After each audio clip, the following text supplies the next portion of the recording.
자, 지금부터 한국기자협회 주최 20대 대선 후보 초청 토론회를 시작하도록 하겠습니다. 역사적인 순간입니다. 먼저 본 진행에 앞서서 이런 전 세계가 주목하는 토론회를 기획하고 주도해 주신 한국기자협회. 한국기자협회는 1964년創立이 되었습니다. 전국에 있는 신문, 방송, 통신사 만여 명의 기자들이 자주적으로 참여하여 활동하는 대한민국의 대표적인 언론단체입니다. 우리 한국기자협회를 이끌고 있는 김동훈 회장의 인사 말씀을 박수로 청하겠습니다.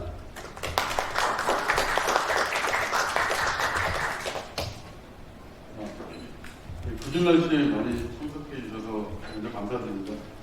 오늘 첫 테이프를 하게 됐는데요. 더불어민주당 이광재 의원님 너무 감사드리고, 또 저희 대선 기획 준비단 사회를 맡으신 김종필 단장님 비롯해서 네 분의 패널들께 감사의 말씀을 드립니다. 앞서도 말씀드렸지만 우리 한국기자협회는 전국 195개 언론사에서 만여 명의 기자들이 대한민국 최대의 현업 언론단체고요. 1964년 8월 17일 날 창립돼서 환갑을 3년 앞두고 있습니다. 57년의 역사를 자랑하고 있는 단체입니다. 바야흐로 정치 계절이 돌아왔습니다. 내년 3월 9일이 선거일이니까 8개월 남짓 남았습니다.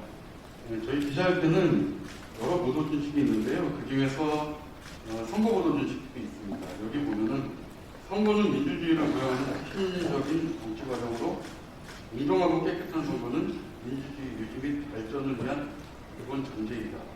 선거에 기응하여 유권자 등 미디어 이용자에게 후보자와 정당에 관한 정확하고 신뢰할 만한 정보를 제공하는 것은 언론의 기본 사명 중 하나이다. 이렇게 되어 있습니다.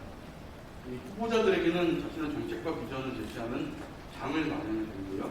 또 유권자들에게는 이렇게 정확한 정보를 제공하는 취지에서 오늘 토론회를 마련했습니다. 기자협회가 4년 전에 19대 대선을 앞두고 5개 정당 후보들을 모두 모셔서 합동 토론회를 했었습니다. 그 당시에 이제 일찌감치 대선 토론 기획 준비단을 꾸렸었는데, 이번에도 20대 대선을 앞두고 기획단을 꾸렸고요. 그리고 오늘 역사적인 첫 토론회가 진행이 됩니다. 오늘부터 매주 화요일 오후 2시 반에 약 15주 내지 20주 정도 예상하고 있는데요.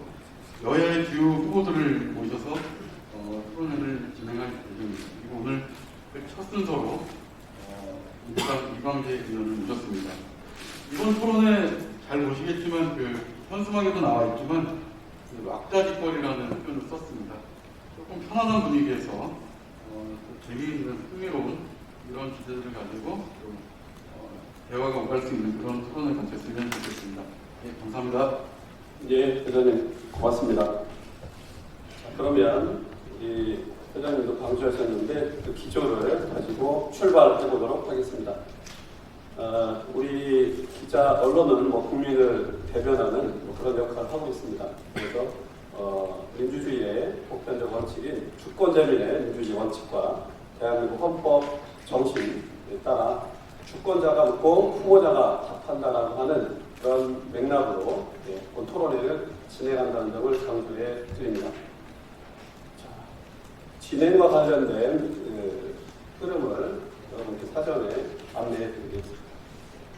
먼저 오늘 토론회, 그러니까 만여 명의 기자를 대표 내지는 대신하여 함께 참여한 패널들을 여러분께 소개해 드리겠습니다.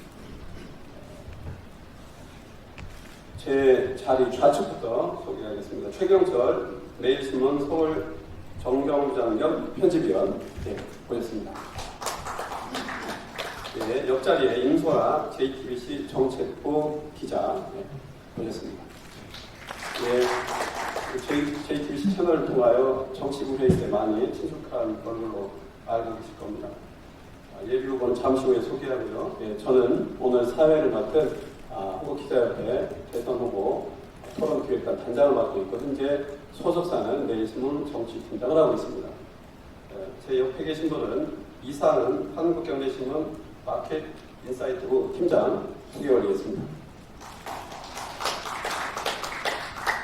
예, 박수는 주셔도 무방합니다. 예, 고맙습니다. 자, 그 옆에 계신 분은 남궁창성 강원도민일보 서울본부장 모셨습니다.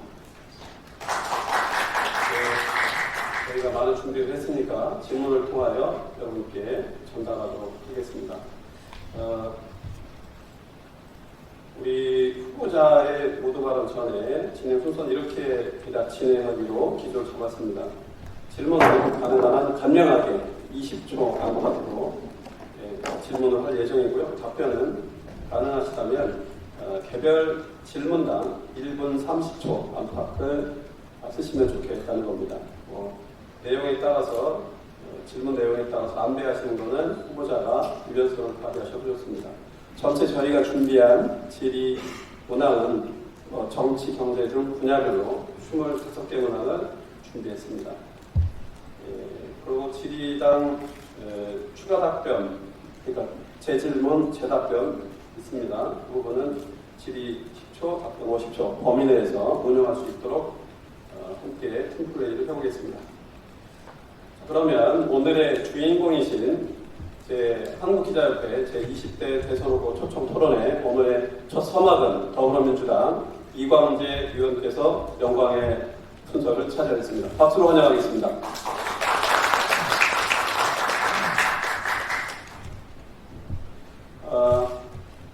조금은 기본적으로는 좀 정지하고 레귤러하게 진행을 하겠습니다만은 막자짓거리이기 때문에 조금 너무 이렇게 엄중한 분위기보다는 좀 이렇게 자유분방하거나 좀 이렇게 현장에 순발력 있는 추가 질문도 기대합니다. 보통 오늘 플로어에 계신 그 패널에 참여하지 않으신 기자분들이 있는데 저희가 90분 진행한 후에 질문 또 드릴 테니까 그때 그 찬스를 사용하시면 전체가 더 좋을 것 같습니다. 자, 질문은 크게 두 가지로 분류를 했습니다. 공통 질문이 있고요. 그 다음에 그 분야별 개별 질문을 저희가 준비했다는 점을 서서히 안내해 드립니다. 자, 그러면 먼저 우리 오늘 첫 토론에 흔쾌하게 응해주신 우리 이광재 예비 후보의 모두 발언, 소신 발언을 박수로 청하겠습니다.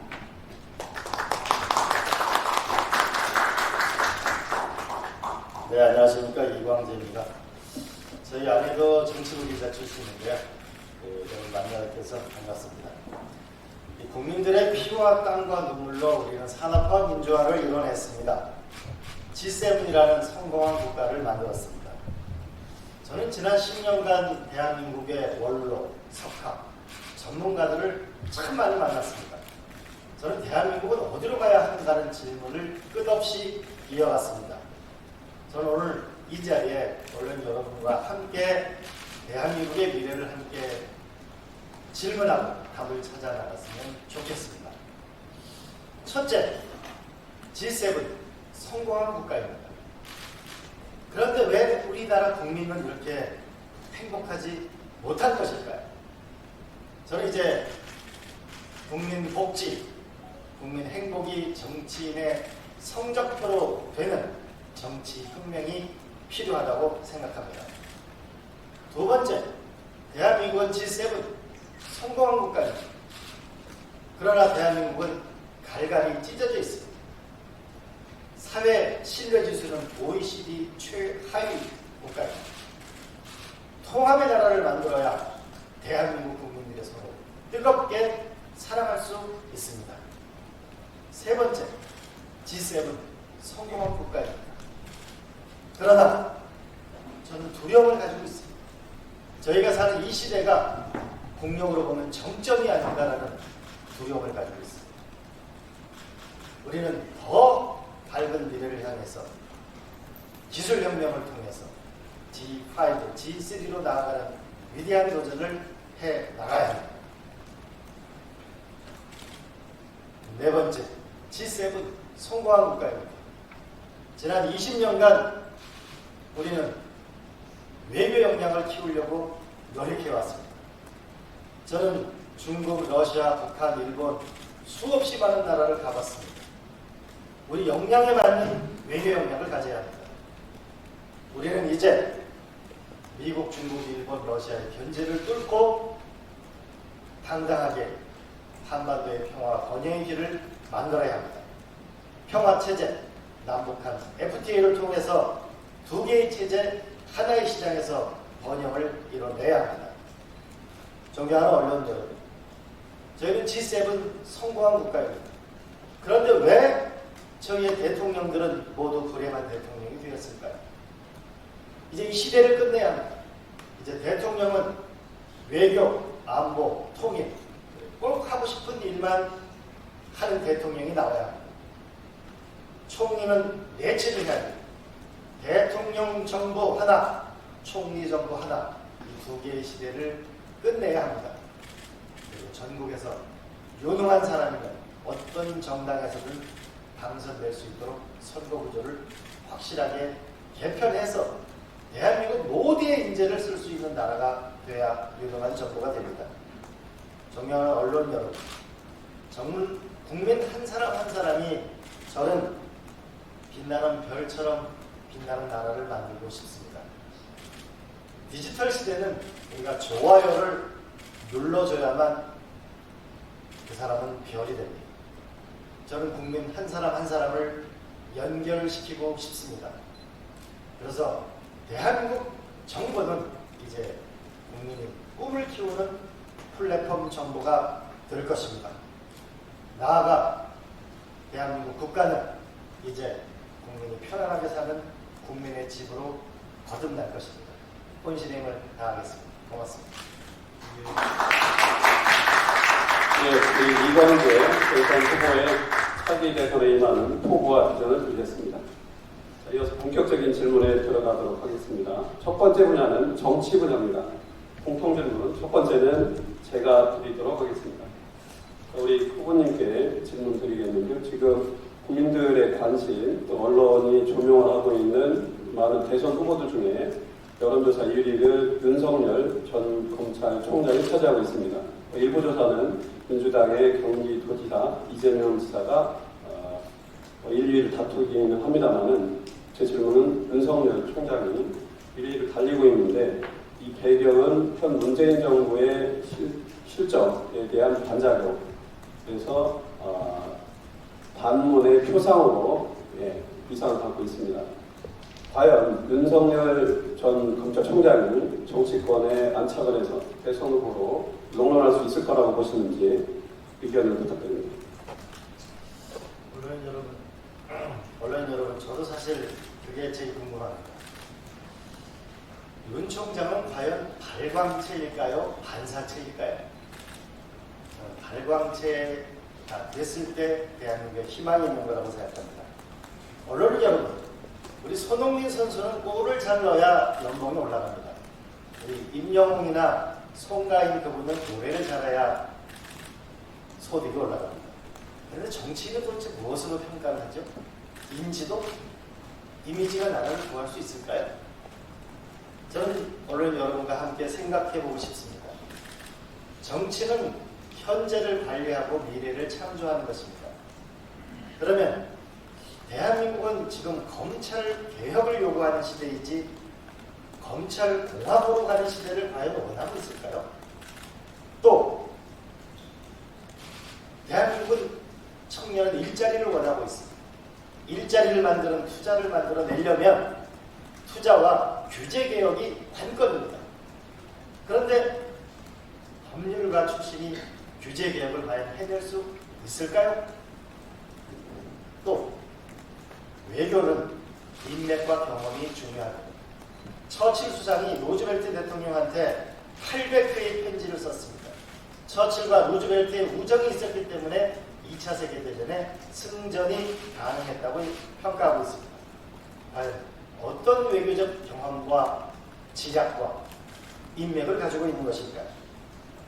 가장 중요하게는요, 대한민국은 현재 남남내전 상태입니다. 처절하게 갈라져 있습니다. 이때 과연 윤 총장 국민을 통합할 수 있을까요? 저는 여러분과 언론 여러분과 함께 묻고 싶습니다. 존경하는 언론 여러분, 저는 오랫동안 정치인들의 명멸을 봐왔습니다. 여론조사는 무지개 같은 것입니다. 결국 국가를 사랑하는 발광체인가 반사체인가가 중요하다고 봅니다. 이제 우리는 선택해야 합니다. 야망으로 가는 야망의 열차를 선택할 것인지, 아니면 국민과 함께 희망으로 만드는 희망의 열차를 함께 만들 것인지 함께 선택해야 할 시기라고 봅니다. 저는 나라를 사랑하는 마음, 발광체, 비전, 이게 중요하다고 봅니다. 예, 말씀 잘 들었습니다. 자, 정치 분야 두 번째 질문 임소라 기자가 해주시겠습니다. 네, 지난주에 야당인 국민의힘에서 헌정사상 최초로 30대 당대표가 당선이 됐습니다. 기존의 정치를 개혁하고자 하는 청년층의 민심이 반영된 결과라는 해석이 나오고 있는데요. 동시에 더불어민주당은 그렇다면 청년층의 민심을 얻지 못하고 있는 것 아니냐, 뒤처지고 있다, 이런 평가가 뒤따르고 있습니다. 이에 대한 이 후보님의 생각이 궁금하고요. 아울러 이 후보님이 생각하는 대표적인 청년 정책이 있다면 소개를 부탁드리겠습니다. 네. 저는 이준석 대표 축하드립니다. 제가 38살에 청와대 국정상황실장을 했었는데요. 느끼는 바가 많습니다. 민주당은 환골 탈퇴를 해야 합니다. 그래야 시대에 휩쓸려가지 않고 살아남을 수 있습니다. 저는 지금 청년의 가장 간절한 소망은 일자리를 달라는 것입니다. 집 살 기회, 결혼할 기회를 만들어 달라는 것입니다. 우리는 기회를 만들기 위해서는 일자리가 가장 소중합니다. 우리 한 사람이 실직 상태에 있으면 국가 예산은 1,000만 원 정도가 들어갑니다. 그럼 일자리를 만들려면 강력한 창업국가로 투자로 거듭나야 합니다. 대한민국이 현재 대기업이 갖고 있는 사내 유보금이 1,000조 원이 넘습니다. 이것을 투자로 만들어야 합니다. 또 많은 분들이 현재 디지털 세상에서 일하고 있습니다. 유튜버로서, 네이버의 파워블로거로서. 그러면 우리가 디지털 경제 용토를 5억, 10억을 늘려나가야 합니다. 네이버 다음 카카오가, 제페토가 2억인데 이게 5억, 10억이 된다면 우리가 이모티콘 하나를 팔면 5억, 10억으로 시장이 늘어나게 됩니다. 그래야 일거리가 늘어나고 소득이 늘어날 수 있습니다.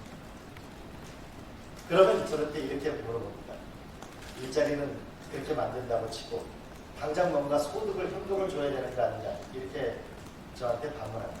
저는 이 부분에 대해서 현금을 주는 부분은 저는 여러분과 청년들과 함께 합의해서 결정했으면 좋겠습니다. 제 돈도 아니고 미래의 돈을 낭비하듯이 쓸 수 없습니다. 저는 오히려 청년 여러분과 함께 새로운 나라를 함께 만들어 나가는 주인공이 되자고 저는 호소하고 싶습니다. 저도 돈을 나눠주겠다고 하면 표가 생기는 줄 압니다. 그러나 그거보다는 희망을 함께 만들자고 호소하고 싶고, 굳이 현금 지급이 필요하다면 그것은 논의기구를 만들어서 청년 여러분과 함께 결정하는 것이 저는 책임 있는 자세라고 생각합니다. 예, 다음 정치 분야 세 번째 공통 질문을 하도록 하겠습니다. 제가 하겠습니다. 내년 3월 9일 대통령 선거가 치러집니다. 내년 대선의 국민들의 요구는 무엇이라고 보고 계시는지, 이른바 내년 대선의 시대정신은 어떻게 살펴보고 계십니까? 행복한 인생, 안전한 인생을 다 꿈꾸는 것 같습니다. 10대는 입시 문제로, 20대는 일자리 문제로, 30대는 직장과 결혼 문제로, 40대는 집과, 50대는 퇴출당하는 두려움, 60대 이상은 노후 불안에 힘들어하고 있습니다. 남녀노소 모두 각자 고생하기에는 너무 삶이 힘들다라고 호소하고 있습니다. 저는 행복한 인생이라고 봅니다. 행복한 인생의 가장 중요한 요소는 일자리이고 강한 복지입니다. 두 번째로는 탄탄한 외교, 안정된 외교입니다. 미중의 경쟁이 우리의 삶을 어떻게 위협할지 모르는 두려움을 가지고 있습니다. 세 번째로는 이 갈라진 나라가 세대로, 지역으로, 빈부로 갈라진 나라가 통합되기를 간절히 희망하고 있습니다. 저는 이 행복하게 살고 싶은 이 열망을 우리가 함께 만들어야 된다고 생각합니다. 그게 가장 강력한 시대정신이고요. 그래서 제가 우리 모두 별처럼 빛나는 나라입니다. 우리가 국민 모두가 별이 되는 거죠. 예, 지금 그 정치 분야 공통질문 3개를 진행했는데요.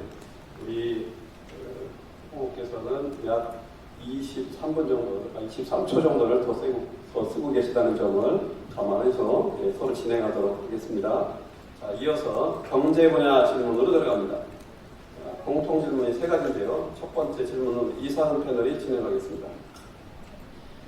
현 정부의 이제 부동산 정책이 실패했다는 평가가 굉장히 많이 나옵니다. 대통령도 그렇고 당 지지율의 하락의 결정적인 요인으로 부동산 정책을 꼽는 사람들이 많습니다.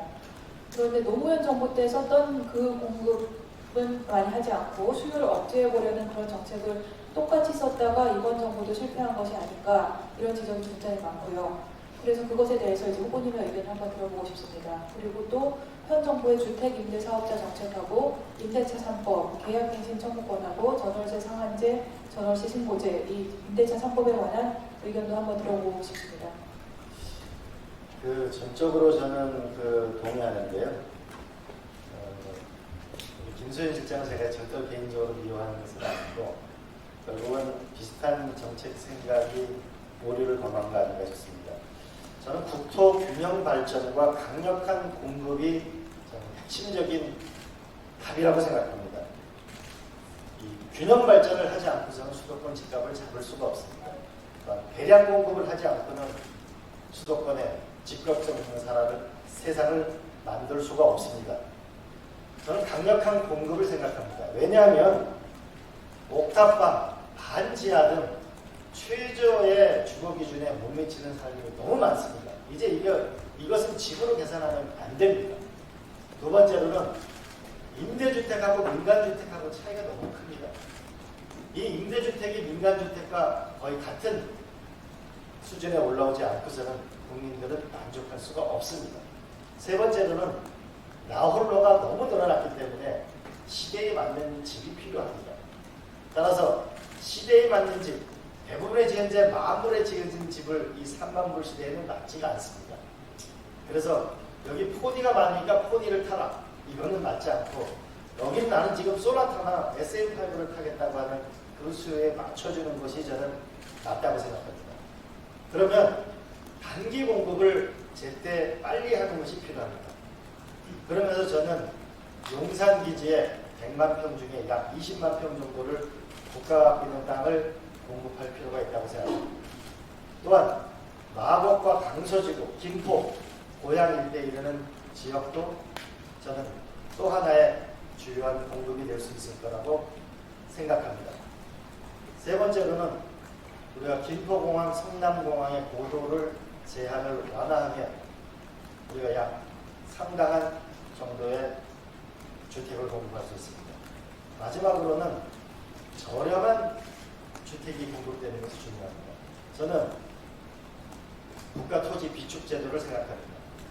신설 역세권에 대해서는 저는 국가가 공공개발을 해야만 저렴한 주택을 줄 수 있습니다.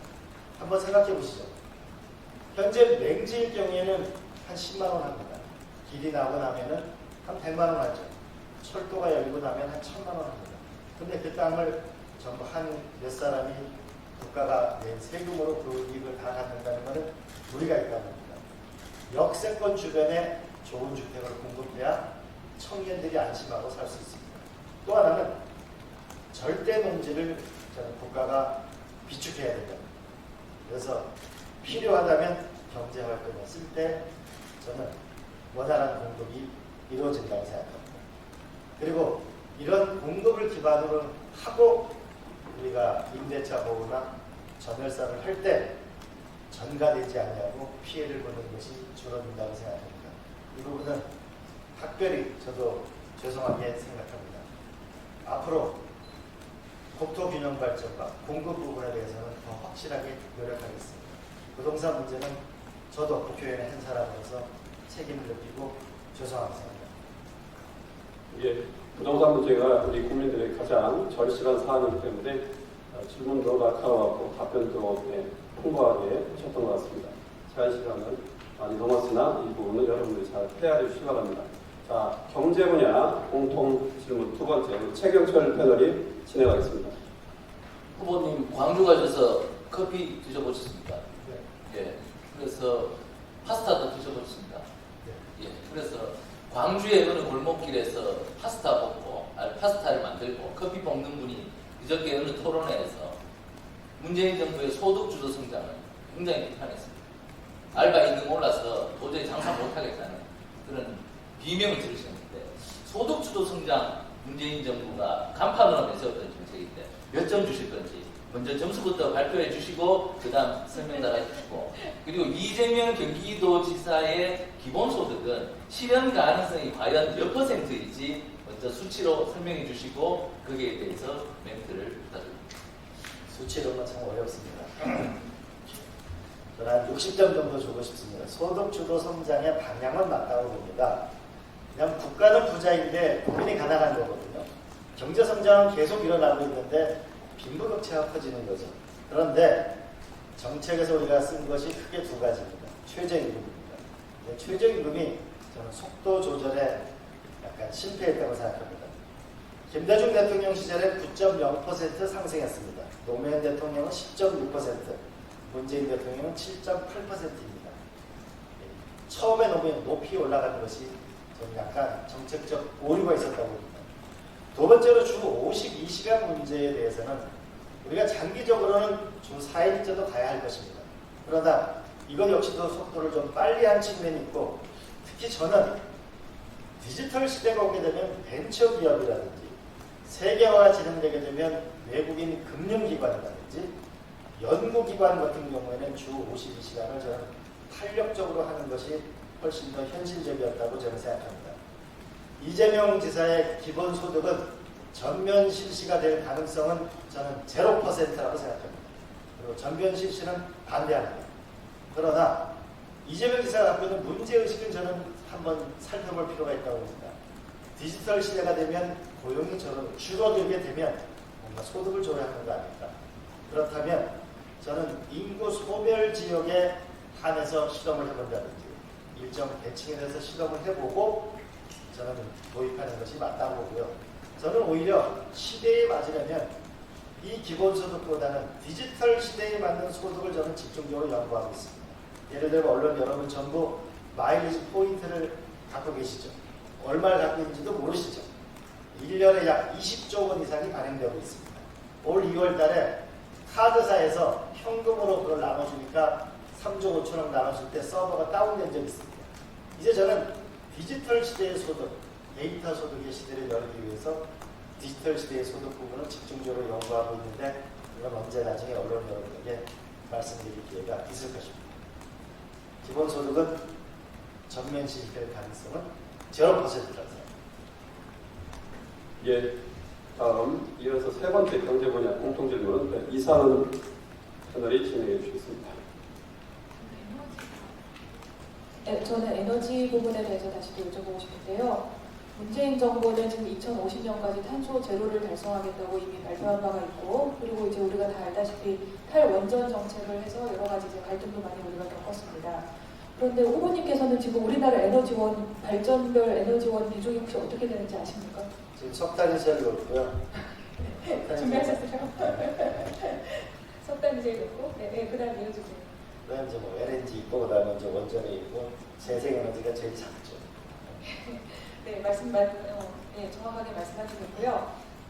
그런데 이런 상황에서 지금 탄소 제로를 2050년까지 달성하겠다고 할 때 사실 구체적으로 그걸 어떻게 원전도 없이, 그리고 석탄도 없이, 그리고 가스도 없이 어떻게 달성하겠다는 것인지에 대해서 사실 많은 사람들이 그게 선언 이상의 어떤 의미가 있는가에 대한 궁금증을 가지고 있습니다. 후보님은 이 문제를 어떻게 해결하실 계획이십니까? 저도 산자위를 해봤는데, 일단 분명한 것은 탈탄소로 시대로 가는 것은 틀림없습니다. 근데 결국 전기의 시대, 디지털이 훨씬 더 정교한 전기를 원하기 때문에 전기의 시대, 수소의 시대가 옵니다. 그러면 첫 번째로는 당진 화력이나 우리 영흥 화력에 있는 화력발전소를 LNG로 바꾸는 것이 현재로 봐서는 가장 빠른 길이고요. 두 번째, 저는 SMR, 이번에 한미 정상회담에서 얘기됐던 SMR에 대해서 집중적인 저는 연구 기술 개발이 필요하다고 봅니다. 세 번째로는 수소를 생산하는 부분에서 얼마만큼 효율성을 높일 건가가 또 하나의 관건의 문제고요. 네 번째로는 전남 지역, 제가 전라남도 정책 부문을 3년 했는데요. 전라남도 지역에 대규모 우리가 36조 원을 넣는 해상풍력단지를 얼마나 빠른 속도로 해나가는가가 중요한 문제라고 봅니다. 근데 우리가 또 잊지 말아야 될 것은 이 한국이 전 세계적으로 원자력을 해체하는 기술, 그 다음 폐기물을 처리하는 기술도 함께 우리가 연구해 나갈 때 우리가 선진국으로서 그다음에 기후변화 위기 에너지 정책에서 수출이 가능한 나라고 존경받는 나라가 되지 않을까 싶습니다. 또 재질문 있으신가요? SMR과 그러니까 탈원전 정책은 같이 가는 것이다. SMR을 하면서 동시에 저는 SMR에 대해서 연구 꽤 오랫동안 했는데요. 지금 이제 미국이 원천 기술 뉴스케일 회사가 가지고 있고 우리가 두산중공업이 지분 투자를 했죠, 그죠? 요 SMR 부분에 있어서는 저는 집중적인 노력을 해서 경제성이 있다면 저는 우리가 추진해봐야 되는 문제라고 생각합니다. 네. 자, 경제 분야가 우리 평소에 강조하신 대로 비교에 있는 듯합니다. 시간도 많이 쓰셨고 또 디테일이나 풍부하게 답변해 주셔서 감사하고요. 자, 세 번째는 사회 분야 공통 질문으로 넘어가겠습니다. 첫 번째 질문은 우리 임선아 편님께서 하시겠습니다. 네. 최근 삼성전자 이재용 부회장과 관련해서 특별 사면이냐 아니면 가석방이냐 논쟁이 굉장히 뜨겁습니다. 이에 대해서 이 부분님께서는 삼성이 사회적 책임과 과거와의 단절이라는 자기 책임을 다하는 걸 전제로 사면을 주장하셨습니다. 그런데 여기에서 제가 이런 궁금증이 듭니다. 그럼 과연 삼성이 이렇게 앞으로 할 것이다라는 것을 어떻게 보증할 수 있을 것인지, 그리고 또 하나의 질문은 과거의 이누보님과 삼성과의 그런 인연 때문에 이런 주장이 나오게 된 것 아니냐라는 의심의 눈초리가 있는 것도 사실인데요. 이에 대해서 조금 허심탄회하게 이야기를 해주셨으면 좋겠습니다. 저도 허심탄회하게 이야기를 기대하겠습니다. 삼성과 연이 있으면 제가 걸리는 게 있으면 이런 얘기를 하면 저는 바보겠죠? 우리 제가 떳떳하기 때문에 저는 말씀을 드리는 거고요. 그러면 우리 과거와 단절과 사회적 기여를 삼성이 어떻게 할 것을 보증할 것인가? 이 부분은 문재인 대통령께서 이제 국민들이 공감하는 분들이 많다라고 말씀하셨으니까 사실 문재인 대통령이 풀어야 될 문제라고 생각합니다. 그런데 사실 저는 꿈꾸는 게 있습니다. 지금 대한민국 젊은이가 전부 일자리 때문에 애를 먹는데요. 우리나라 주요 대기업이 갖고 있는 산업 유보금이 1000조 원쯤 됩니다. 저는 이거를 일자리로 대규모 투자로 한번 만들어내는 대타협을 한번 이끌어보고 싶습니다. 두 번째로는 모든 대기업이 CSR 활동을 하는데 몇 조 원을 씁니다. 이거를 이제 창업하는데 지원을 했으면 좋겠습니다. 장학금 말고 우리 네이버나 카카오 김범수 의장이나 이혜진 대표 전부 삼성 산업벤처 출신이었거든요. 그리고 더 나아가서 이제 대기업이 1차 벤더한테만 상생 결제를 했다고 자랑할 일이 아니고 그 하청 전 계열에 대해서 2차, 3차도 상생 결제를 해야 플러스를 준다라고 하면 저는 중소기업에도 도움이 될 거다. 그래서 저는 한 번쯤 대한민국이 마치 스웨덴에서 우리가 대기업과 한번 대타협을 통해서 우리가 지분구조, 지배구조를 정리하고 일자리와 세금으로 국민에게 약속했던 갈렌베리가처럼 한번 그런 것이 삼성과 우리나라 대기업에서 한번 일대 대타협을 통해서 새로운 희망을 만들어보고 싶은 간절한 소망이 있습니다. 그리고 임설아 기자님 감사합니다. 제가 만약 삼성에서 뭐가 있었으면 제가 말을 하는 게 바보겠죠. 오히려 저는 좀 더 대한민국의 미래를 함께 생각했으면 좋겠습니다. 그러나 반대하는 의견도 많고요. 저희 사무실에 항의 전화도 많이 오고요. 칭찬 전화도 많이 오고 준비해 고맙습니다. 예, 이어서 사회 분야 두 번째 공통 질문 남궁창선 패널께서 진행해 주시겠습니다. 역시 이각 의원님은 시종 힘있게 자신있게 대변해 주셔서 고맙습니다. 저는 다른 좀 질문을 드려보겠습니다. 작년에 사상 처음으로 우리나라 인구가 줄었습니다. 레드크로스 현상, 인구조절 이런 표현들이 신문 기사에 계속 나오고 있고요. 올 들어서도 일본까지 인구가 줄고 있습니다. 오늘 석간신문 머리 기사로 똑같은 문제를 다루고 있습니다. 첫째 질문드리고 싶은 것은 문재인 정부의 인구 정책을 어떻게 평가하시는지 하고 이광재 표만의 인구 대책이 무엇인지 두 가지 여쭙겠습니다. 점점 점수가 많아져가지고 어렵습니다. 그 저출산 고령화가 심각한 문제고요. 저는 이게 올해 기준으로 저희가 경제활동인과 100명당 20명을 부양하는데 앞으로 10년이 지나면 40명을 부양하게 됩니다. 저는 지속 불가능한 경제입니다. 그런 면에서는 저는 강력한 경제성장이 강력한 복지 이 두 가지를 함께 가야만 대한민국의 미래가 있다고 봅니다. 그런데 우리가 저출산 고령화 예산 하나만 보면 5년간 200조 원을 썼습니다. 그런데 0.8%의 최하위의 출산율을 가지고 있는 것은 재정개혁의 근본적인 수술이 필요하다는 것을 말하고 있습니다. 두 번째로는 저는 0세부터 5세까지 이 돌봄 문제를 해결하지 않으면 절대로 이 출산이 높아나지 않는다고 봅니다. 그래서 이게 0세부터 5세까지는 국가가 확실한 돌봄 책임제를 만들어야 된다고 봅니다. 이 제일 절실한 문제라고 생각합니다.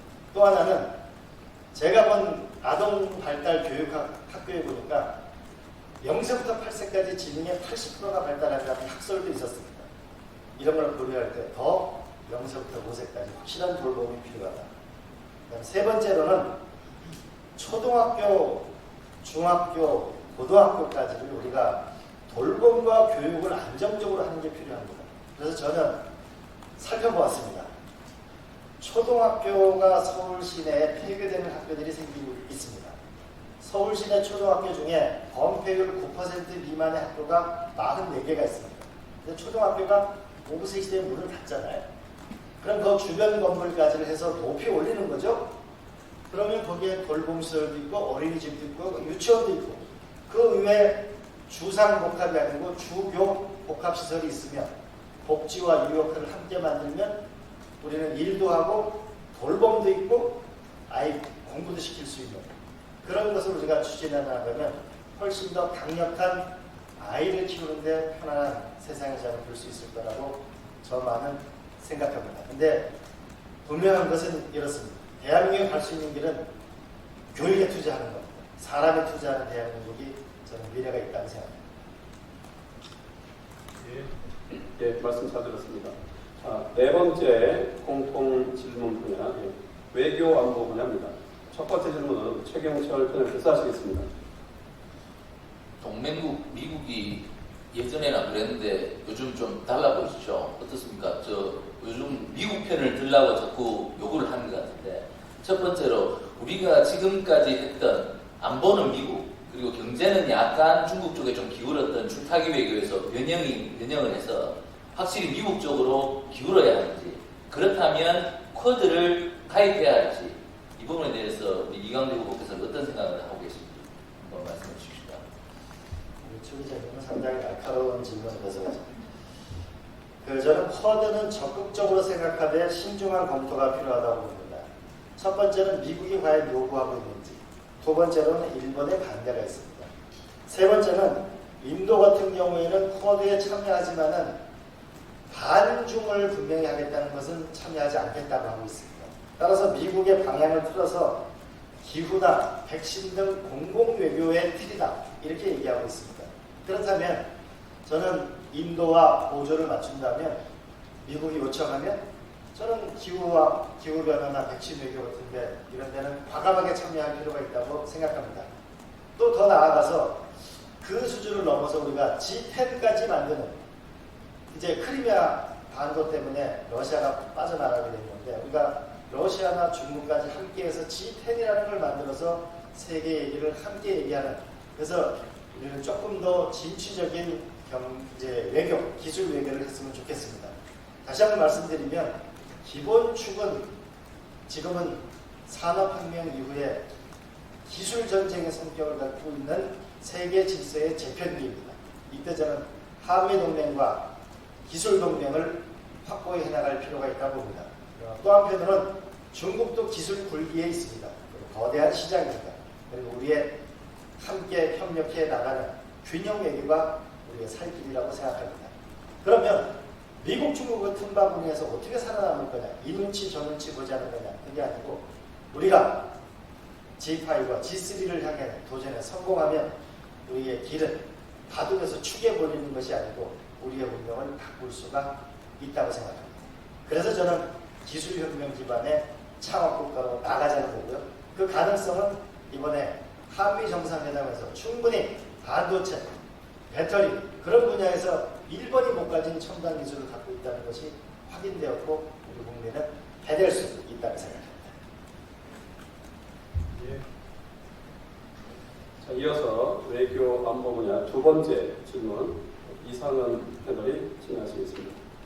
네, 저는 바람직한 대북 정책에 관한 후보님의 의견을 들어보고 싶습니다. 현 정부에 대해서 사실 많은 사람들이 지나치게 북한에 부드럽게 대한다, 원칙도 없고 눈치만 본다 이런 비판들을 많이 합니다.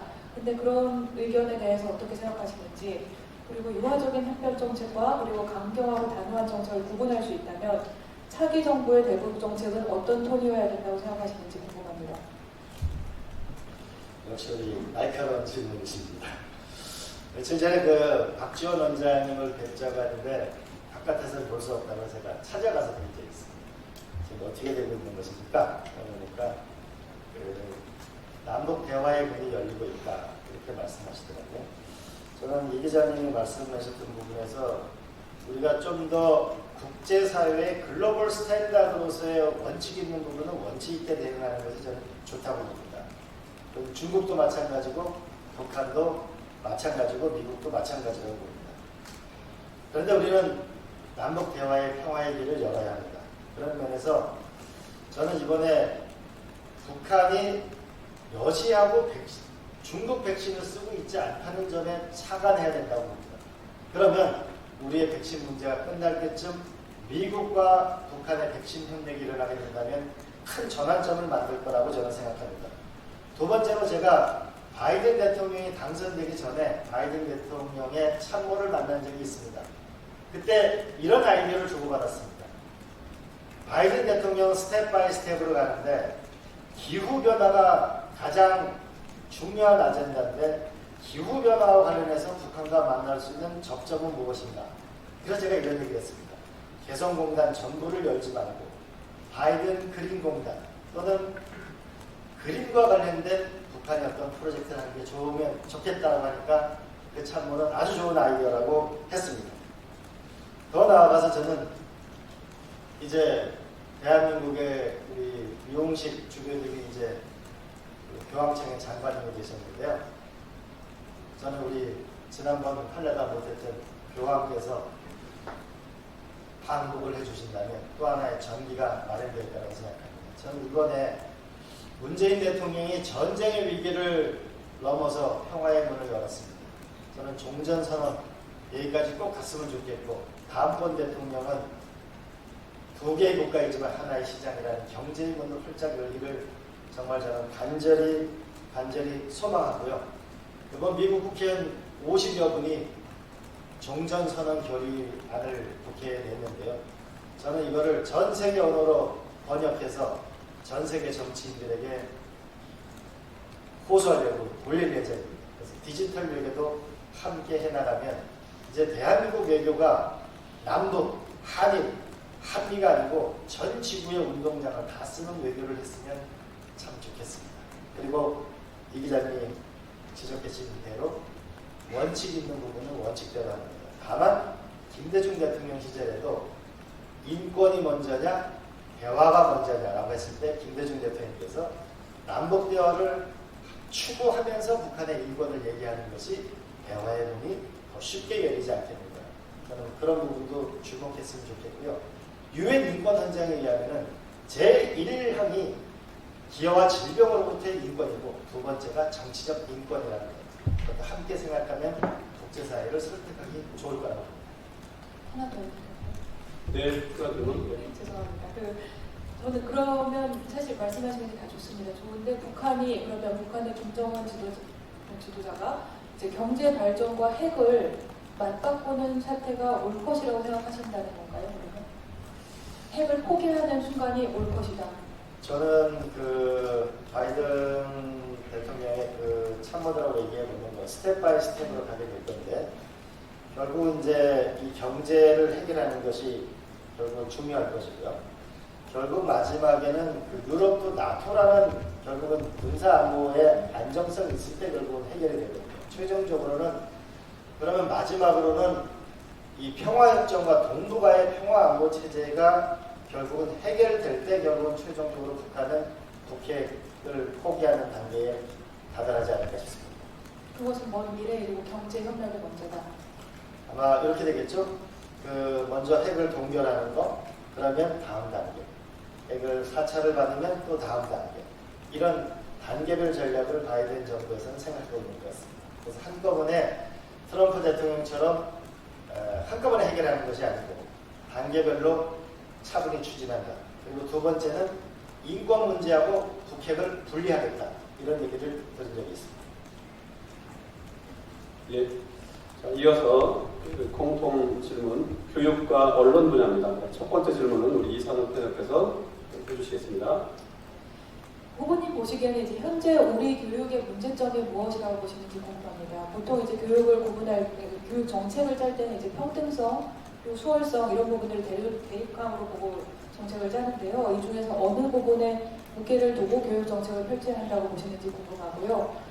또 그리고 교육 정책이 일관성이 없다는 것도 우리 청소년들을 굉장히 괴롭게 하는 문제인데 이 분야에서 앞으로 이제 만약에 대통령이 되신다면 어떤 교육 정책을 쓰실지 궁금합니다.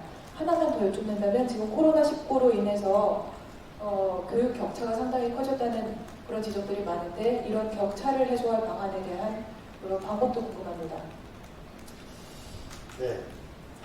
첫 번째로는 우리가 교육이 공급자 중심이 아니고 우리가 학생들 중심으로 생각하면 애들은 너무 힘듭니다. 그리고 부모는 사교육이기 때문에 힘듭니다. 그리고 졸업을 해도 취직이 안 됩니다. 심지어는 미국 유학을 가도 졸업이 안 됩니다. 저는 이거는 교육위원회로 전환이 필요하고 저는 교육부가 해체하겠다는 각오를 가지고 저는 교육계획을 해야만 이 고통스러운 상황을 벗어난다고 생각합니다. 두 번째로 평등성, 수월성 문제는 저는 같이 가야 될 문제라고 봅니다. 제가 고향이 강원도 평창인데요. 거기에 민족상업고등학교가 있고 여론초등학교라는 폐교육의 학교가 있었습니다. 근데 폐교육의 학교에 있는 교장선생님이 저한테 와서 그 골프 연습장을 만들어달라. 그리고 민족상업고등학교 아이들이 와서 방과후 수업을 하게 해달라. 라고 했습니다. 골프 연습장을 만들었죠. 민족상업고등학교 아이들이 와서 방과후 수업을 하니까 도저히 거기는 학교를 들어갈 수가 없습니다. 서울에 계신 분들이 와서 집을 사가지고 지금 살고 있거든요. 저는 평등성하고 수월성 부분을 저는 확실하게 할 필요가 있다고 봅니다. 그래서 저는 민족상업고등학교 같은 것이 없어지는 것은 저는 단호하게 반대합니다. 그리고 세 번째로는 이번에 코로나가 생기고 나서 원격 교육 시스템이 있는 부잣집 아이들은 수업 시간이 훨씬 140시간이었고 그것이 없는 아이들은 굉장히 힘들었습니다. 저는 디바이스, 디지털 격차에서 디바이스 이거는 빨리 국가가 우리가 따르기도 날라주는데 우리가 이거 디바이스 격차를 해결해야 된다고 봅니다. 두 번째로는 서대문 구청에서 한 일인데요. 초등학교, 중학교, 고등학교 하니까 이 아이들이 쉽게 컴퓨터를 잘 못 다루지 않습니까? 그러니까 디지털 튜터를 만들어서 143명을 고용해가지고 그러니까 일자리도 생기고 초중고등학교가 굉장히 강화됐습니다. 저는 이걸 전국적으로 확대하면 약 10,000명 정도의 일자리가 생길 수 있습니다. 세 번째로 이거는 제가 조금 잘하는 거라는데 이번에 코로나 때 보니까 수업을 하니까 30초 이상 끊게 되면 다 저작권이 걸립니다. EBS, KBS 다. 그래서 대한민국에 있는 모든 국회 도서관이나 정보 문서를 전부 디지털라이징 해가지고 이걸 아파트 단지까지 학교 교실까지 만드는 법을 제가 만들었습니다. 이게 디지털 집현전법입니다. 이제 개천에서 윤다는 시절을 다시 만들어야 됩니다. 더 나아가서 하나만 더 말씀드리면 이제 EBS에서 국내외 세계적인 석학 강의를 가을부터 들을 수가 있습니다. 이제 우리 아이들은 전 세계 국내 최고의 석학 강의를 듣고 공부하는 세상을 만들어 주고 싶고, 그리고 대한민국 대통령이 이제 다른 나라에 가서 달이 나르겠다는 것이 아니고 대한민국 최고의 교육 콘텐츠를 주는 그런 위대한 나라가 됐으면 좋겠고요. 그런 디지털 교육의 최강자가 되는 대한민국이 됐으면 좋겠습니다. 예, 자, 교육 언론 분야, 두 번째 언론 분야 질문 임소라 편집께서 하시겠습니다. 네, 검찰개혁과 함께 언론개혁이 화두입니다. 정치권에서 특히 여권에서는 징벌적 손해배상 제도를 비롯해서 여러 입법안을 내놓았고요. 기자로서 일부 공감되는 부분도 있긴 한데 이게 과도하다 보면 너무 이렇게 언론의 자유를 제약하고 국민의 알 권리를 침해한다 이런 의견도 많습니다. 그래서 현 정부가 추진하고 있는 언론 개혁에 대한 생각을 듣고 싶고요. 또 후보님이 생각하는 언론 개혁은 무엇인지도 듣고 싶습니다. 저는 가짜 뉴스는 분명히 우리 엄벌을 해야 된다고 봅니다. 그리고 명예훼손도 좀 더 분명해졌으면 좋겠습니다. 우리가 서양에서는 명예를 훼손하게 되면 우리가 결투를 신청했죠. 근데 결투를 이제 할 수가 없지 않습니까? 그럼 가짜 뉴스와 그에 따른 명예훼손은 우리가 엄격하게 했으면 좋겠습니다. 그리고 두 번째는 우리가 언론이 더 지원하는 것도 있었으면 좋겠습니다. 현재 네이버나 다음에 포탈에 뉴스를 우리가 제공하고 있는데요. 과연 그게 정당한 저는 대가를 받고 있는지 저는 한 번쯤 체크해 봐야 된다고 봅니다. 그래야 더 좋은 양질의 콘텐츠 뉴스가 나온다고 봅니다. 또한 제가 강원도에 있다 보니까요. 부산이나 전라도 가보니까 지역 언론이 참 어렵습니다. 그런 부분에서는 좀 언론 지원을, 지역 언론은 지원하는 게 맞다고 봅니다. 더 나아가서 요즘에 제가 굉장히 좋은 콘텐츠를 많이 보는데 JTBC거든요. 많이 보는데 이것을 만약에 우리가 이 좋은 방송 콘텐츠를 영어로 보려면 영어로 보고 자막으로 보려면 자막으로 보고 이렇게 하는 것을 국가가 지원해주면 그러면 우리의 콘텐츠는 세계로 나갈 수 있고 국제화될 수 있고 또 외국인들이 와서 생활하기는 편하고 그리고 일자리는 또 많이 생기고 그리고 결정적으로는 우리 국민들이 영어나 중국어나 외국어를 하는데 불편이 없는 국제화된 나라가 되지 않을까. 그래서 컨텐츠의 세상에서 우리가 좀 더 진화된 대한민국이 생겼으면 좋겠습니다. 예, 공통 질문, 분야별 질문 전부 이렇게 일단 마치도록 하겠습니다. 그동안 시간이 지날수록 답변도 날카로워지고 질문도 디테일로 들어가는 것 같습니다. 일단 개별 질문으로 넘어가기 전에 한숨 돌리는 차원에서 물도 마시고 서로 눈빛도 한번 교환하면서 팀플을 해보겠습니다. 우리 청중분들께서도 물 드시고 잠깐 숨 고르게 하겠습니다.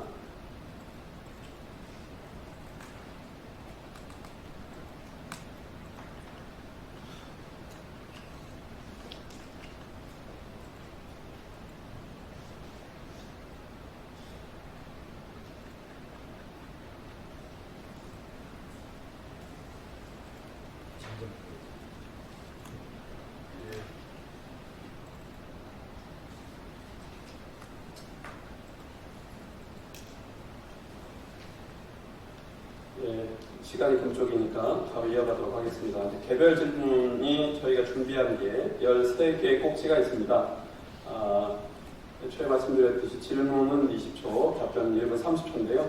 이 시간을 알차게 짜임새있게 쓰려면 질문도 그 가이드라인 범주 내에서 사용을 하시면 좋겠고 답변도 이렇게 해주시기를 당부를 드리고요. 개별 질문은 이제 강론에 관한 거기 때문에 좀 디테일합니다. 그래서 추가 질문, 추가 답변 있을 수 있습니다. 그래서 추가 질문이 있으신 패널께서는 손을 들어주시면 제가 이어가도록 하겠습니다. 질문은 간략하게 해주시고 답변도 명쾌하게 해주시기를 다시 한번 강조하면서 강론 질문에 들어가도록 하겠습니다. 첫 번째 질문은 남궁창선 패널께서 해주시겠습니다. 의원님 지금 꼭 얹으시죠? 그렇습니다. 혁신도시 자주 가보세요? 자주 가죠.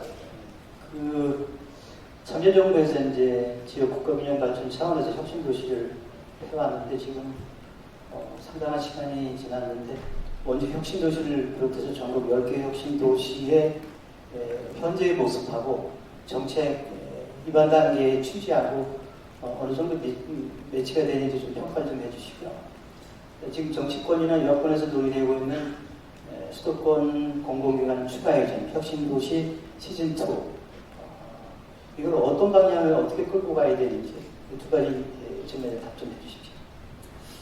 혁신도시에는 혁신이 부족하고 기업도시에는 기업이 부족하다라는 평가죠. 절반의 성공을 거뒀다고 보는데요.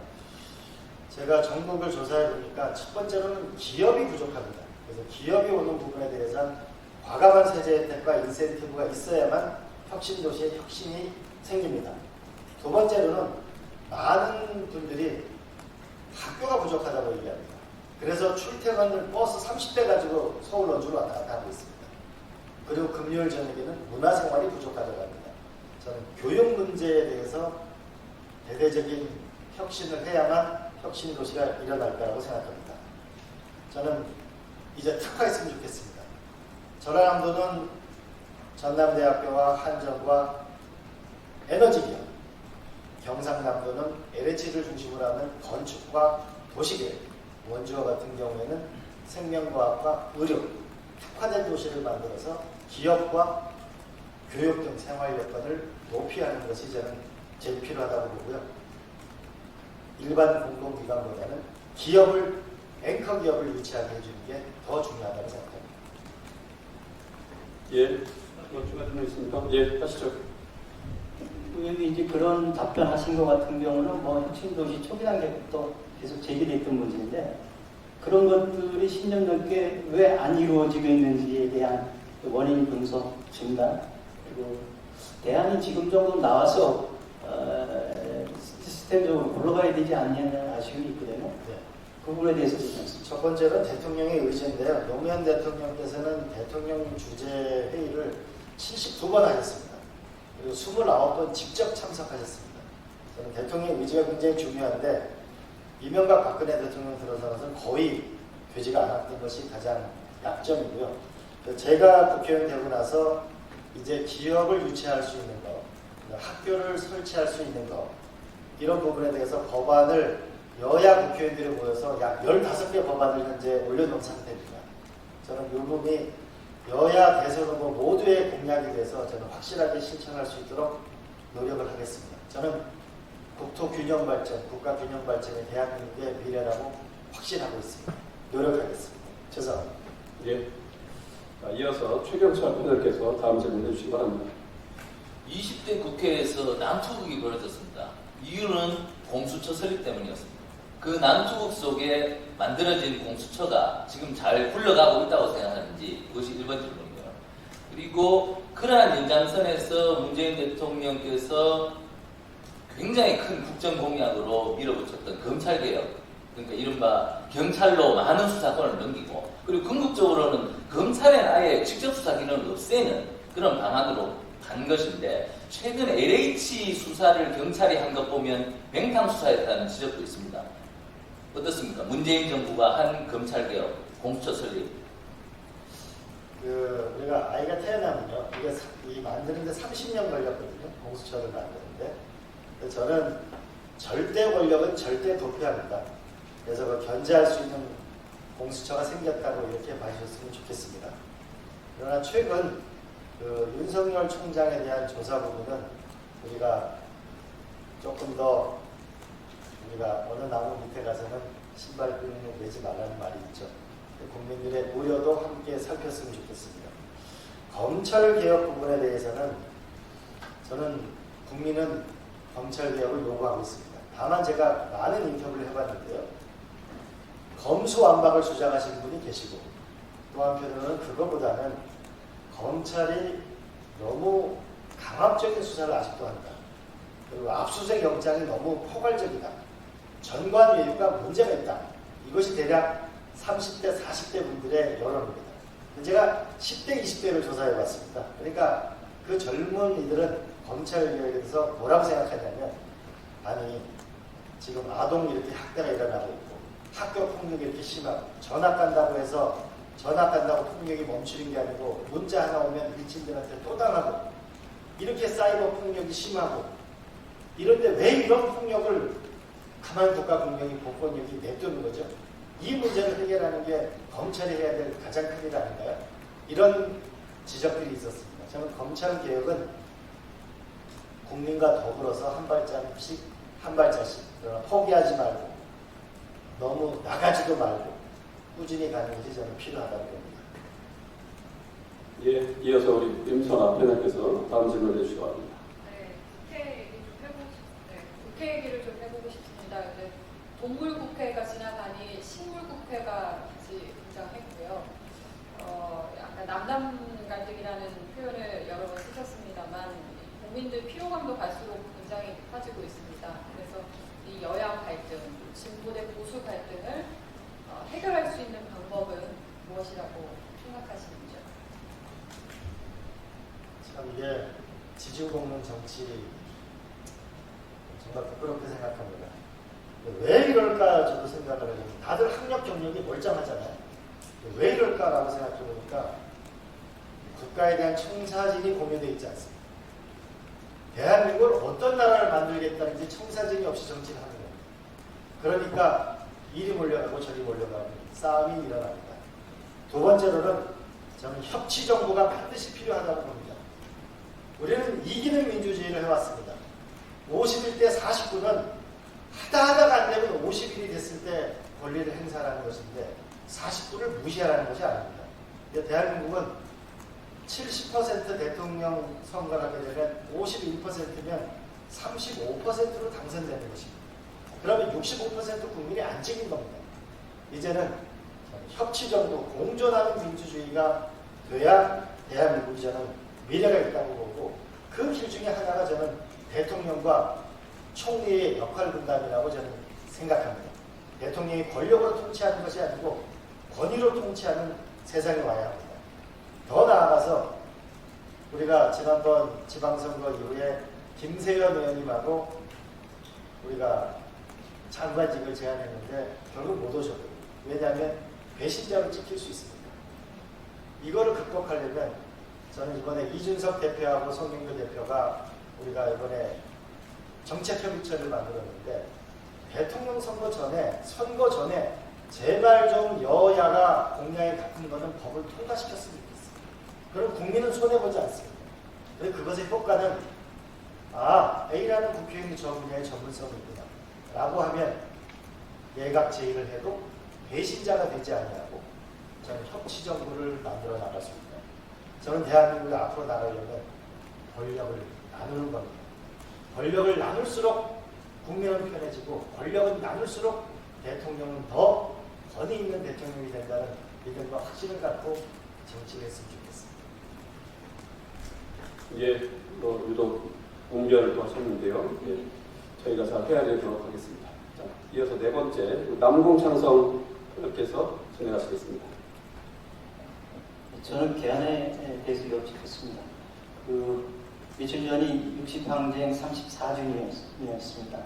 60항쟁의 산물이 현재 87년 헌법인데 이제 이광재 후보께서는 모두 발언이라든지 지금 발언 중간중간에 개헌에 대한 의지를 말씀해 주시는데 개헌의 구체적인 방향, 예를 들면 국회를 지역 대표를 보장하는 상원제, 양원제 도입이라든지 이런 요구가 많고요.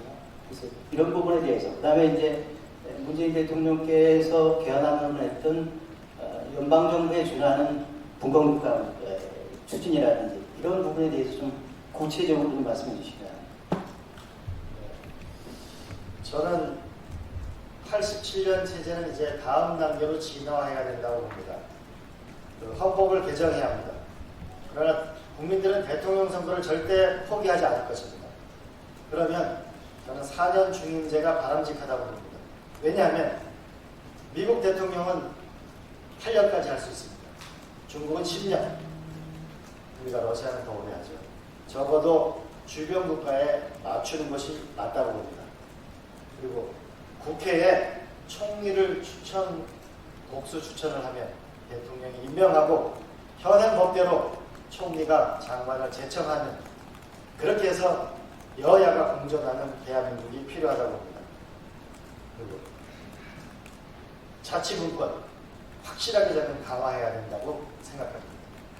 상원제 필요합니다. 이제 우리가 만물의 영장이 사람이라는 그런 교만한 생각을 버렸으면 좋겠습니다. 인간도 자연의 일부라는 생각을 가져야 합니다.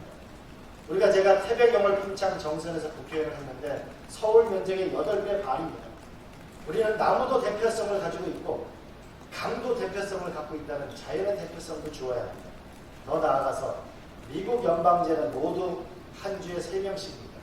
저는 균형 발전을 이루려면 상원제가 필요합니다.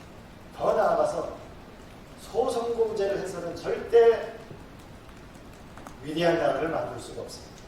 미국의 천재 정치인들이 모여가지고 수없이 많이 연구를 했습니다. 어떻게 로마가 1000년을 갔을까? 연구를 해보니까 바로 세네카, 상원이 있다는 것을 주목했습니다. 저는 대한민국 긴 장래를 위해서는 상원제가 필요하다고 봅니다. 또 하나, 직접 민주주의 시대를 열어야 합니다. 청와대 청원 게시판 해도 크게 바뀌는 게 별로 없습니다. 우리도 핀란드처럼 국민의 5만 명 이상이 발의를 하게 되면, 입법 발의를 하게 되면 국회의장이 의원을 직권으로 상정해서 모든 절차를 국민에게 보고하게 돼 있습니다. 저는 대한민국의 주요한 현안이 있게 되면 집중 토론을 해서 100만 명, 500만 명 DID 블록체인 기술을 이용해서 500만 명 투표해서 결정해 나가는 그런 과감한 결정을 해 나갈 때 대한민국은 앞으로 전진하는 거라고 생각합니다. 아무것도 안 되는 동물국회, 우리 임소라 기자님 말씀하신 식물국회, 이걸 우리 벗어나는 국민의 위대한 국민을 가지고 함께 모두가 별이 되는 정치가 이루어지길 희망합니다. 예, 지금 하신 말씀을 모두 발언하셨으면 훨씬 더 강렬했겠다는 기시가 갑자기 들고요. 예, 어쨌든 뭐 역사적 사료로 지금 기록이 되고 있습니다. 다음 질문은 이상훈 편집께서 해주시겠습니다. 후보님 올해 최저임금이 지금 얼마입니까? 지금 10,000원을 하려고 하는데 지금 10,000원을 몇 번 주고 있죠. 네. 얼마쯤 될 것 같으세요? 지금 9,000 얼마 아닌가요? 지금 8,720원. 8,720원. 네, 대략 비슷하게 맞추셨습니다. 그게 말씀하셨듯이 지금 문재인 대통령께서 후보 시절에는 원래 최저임금을 1만 원으로 올리겠다고 공약을 하셨는데 지금 아직 지켜지지는 않았습니다. 그런데 저는 경제신문에서 일하기도 하고 그래서 보면 결코 그것이 현장에서 보면 간단한 문제가 아니라는 생각도 사실 듭니다. 왜냐하면 자영업자들이나 중소기업들 그런 최저임금을 줘야 하는 입장에서는 그런 식으로 가파르게 올리는 데에 대한 상당한 괴로움도 동시에 호소를 하고 있습니다. 그래서 대통령이 된다면 최저임금 문제를 어떻게 다루어야 된다고 생각하십니까? 저는 그것을 시장 원리에 맞게 다루는 것이 맞다고 생각합니다만 후보님께서는 그것을 어떻게 하는 것이 맞다고 보시는지 궁금합니다. 저는 최저임금을 가야 될 방향이라고 생각하고요. 대략 140만, 적게는 140만, 많게는 약 몇백만에 해당되는데요. 근데 이거는 결국 우리가 네덜란드의 교훈을 보게 되면 임금을 올릴 때 노동 생산성과 연동해서 올린 사례가 있습니다. 이럴 때 우리가 노사협의라는 기본 우리 사회적 합의를 해나가지만은 최저임금이라는 건 사실 미국 같은 경우는 주마다도 다르잖아요. 그런 면을 좀 탄력적으로 해나갈 필요가 있다. 그러나 최저임금을 인상시키는 그 길은 가야 한다고 봅니다. 근데 제가 본질적인 의문을 갖고 있는 것은 우리가 시장 경제를 한다면은 임금을 올리는 거는 우리가 시장과 함께 협의를 하지만 우리는 국가가 해야 될 일은 가처분 소득을 늘려줘야 된다. 즉 집값을 떨어뜨려주고 사교육비를 떨어뜨려주고 이런 것을 할 때 실질적 소득이 늘어난다는 측면도 우리가 간과해서는 안 되고 정부가 더 주요하게 노력해야 될 것은 이 가처분 소득을 늘리는 일을 하는데 같이 하면 더 좋겠다라고 생각합니다. 저는 네덜란드에서 노사 대개혁을 할 때 노동 생산성에 기초해서 임금을 상승하고 심지어는 임금을 인하를 노동조합이 결정하는 그런 결정도 있었습니다. 우리가 임금이 아만 올라도 결국은 생활비가 높으면 더 어려워집니다. 그럴 때 우리는 가처분 소득을 높이는 길을 갔으면 좋겠습니다. 예, 다음 질문을 제가 하겠습니다. 우리 패널들이 한국기자협회가 준비한 모든 질문은 다 날카롭습니다. 저는 사회자로서 하기 필요한 질문을 하겠습니다. 우리 후보께서는 미래 먹거리에 대한 대안의 내용들을 많이 정책 제안을 하신 걸로 많이 알려져 있습니다. 근데 이제 한편으로 보면 백화점식으로 이렇게 펼쳐져 있긴 한데 국민 동의나 또 집중적 선택과 집중을 할 핵심 구상이 뭔지에 대한 이해가 폭넓게 수용이 안 되고 있는 걸로 이렇게 이해하고 있습니다. 그러니까 대표적으로 미래 먹거리, 그러니까 대한민국 미래에 대한 대안의 내용 세 가지를 이 자리에서 말씀하신다면 어떤 내용입니까? 저는 기술혁명에 기초한 창업국가를 만드는 것입니다. 그러면 앞으로의 미래 산업은 우주, 바다, 생명과학, 가상세계에서 나옵니다. 저는 지난 30년 동안 1등을 보낸 의대를 보낸 이 생명과학에서 저는 미래 산업이 나온다고 보고요. 또 하나는 게임이나 웹툰, 그리고 컨텐츠가 강한 가상세계, 제페토가 있는 저는 메타버스에서 위대한 산업이 나온다고 생각합니다. 여기에 집중할 필요가 있습니다. 두 번째로는 디지털 경제 영토를 5억, 10억으로 늘려서 이모티콘 하나를 팔아도 시장이 10억 되는 세상을 저는 만들어야 된다고 봅니다. 세 번째로는 저희는 자영업이 전 세계로 가장 많은 나라입니다. 이번 코로나 때문에 가장 고통받는 분들도 관광, 서비스업입니다. 우리가 일본 아베 수상이 가장 잘한 게 있다면 노무현 대통령 시절에 해외 관광객이 일본은 550만, 저희가 700만이었습니다. 지금 일본은 해외 관광객이 코로나 이전에 3천만 명이었습니다.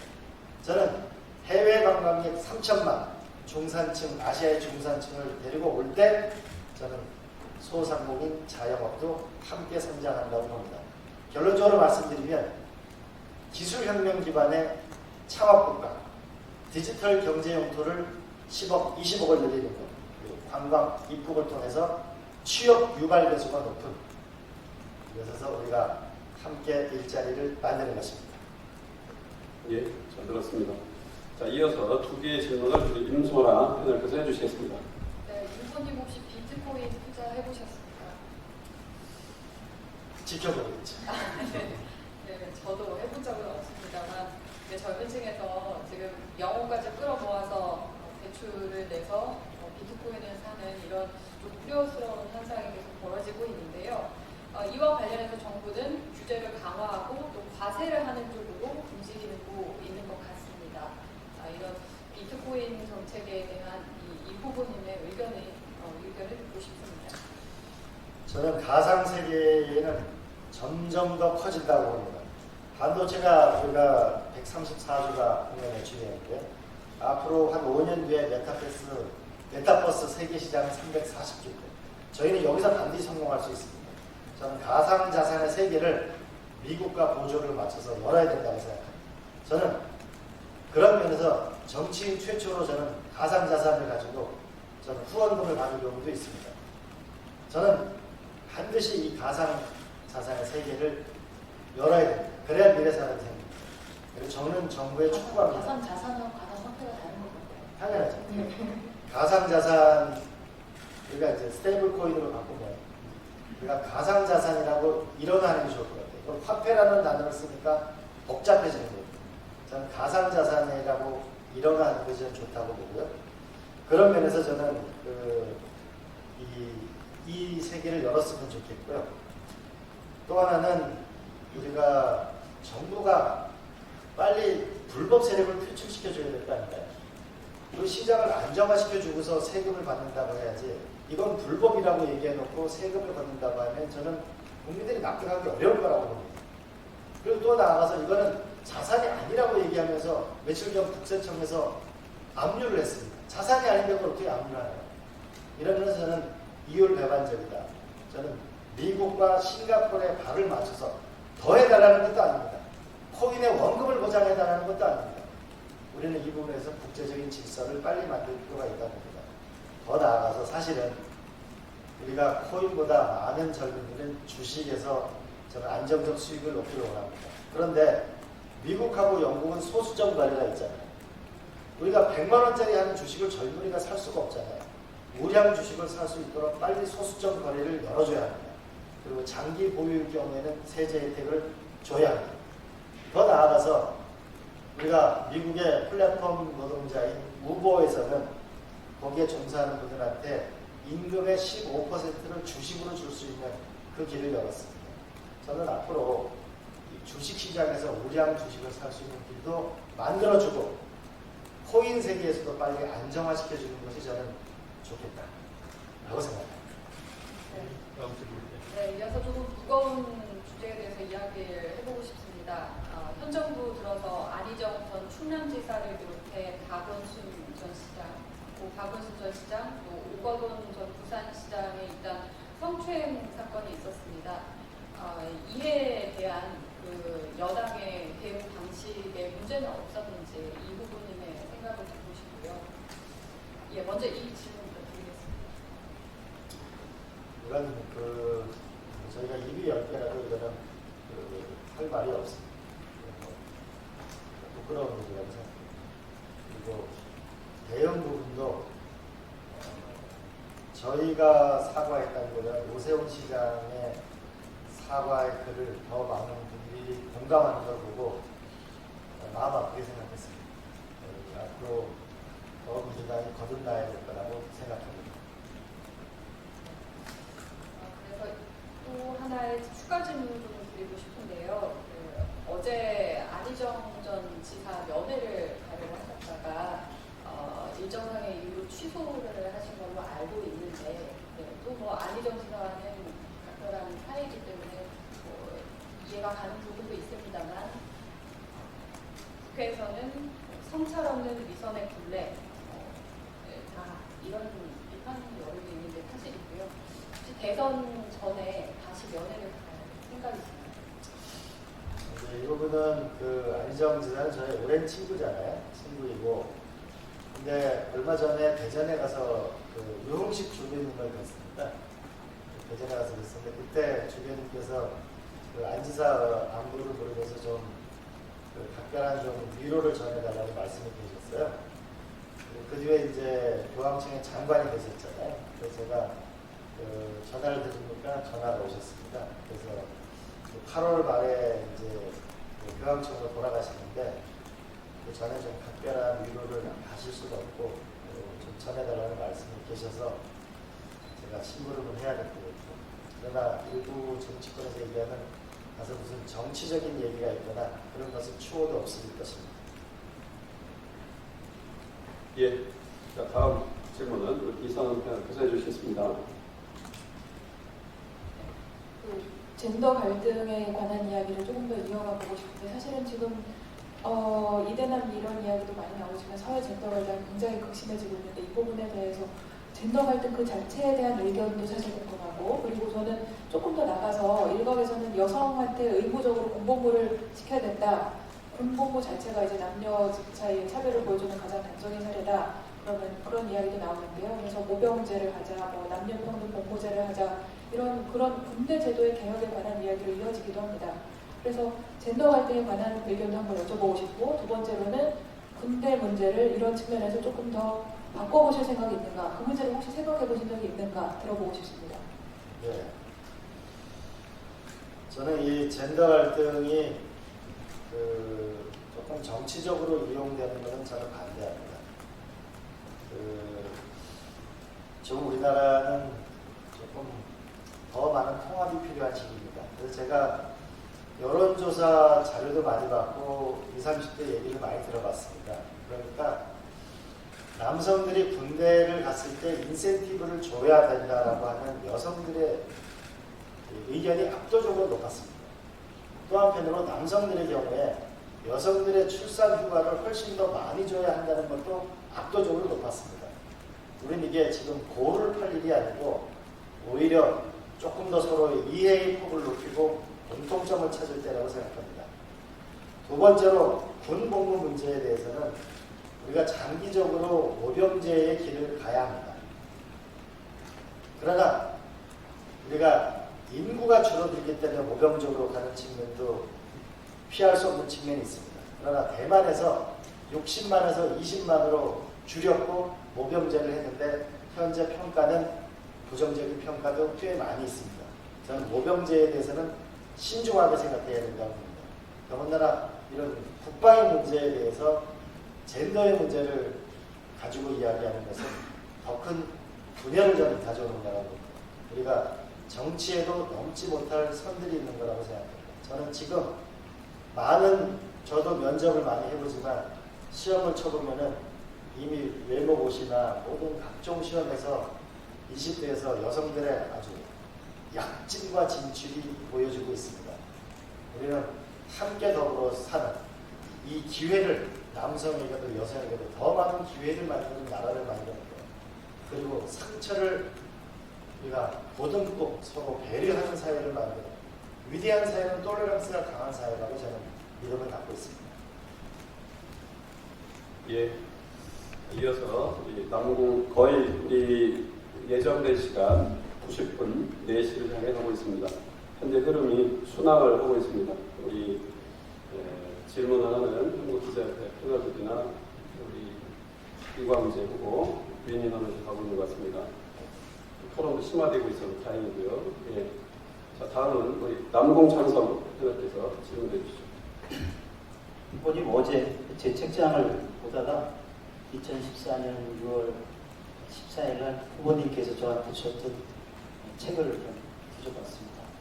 모두 발언에서도 얘기하셨던 우리나라 국가 원로들을 만나시고 썼던 대한민국 어디로 꼭 가야 하는 책이었는데 후보님은 2011년 강원도지사로 계시다가 작년 총선을 통해가지고 정치에 복귀하시기까지 9년 동안 정치 휴지기가 있었습니다.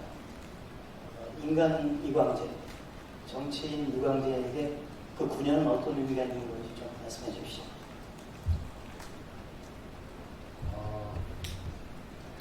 말로 힘든 시간이었습니다.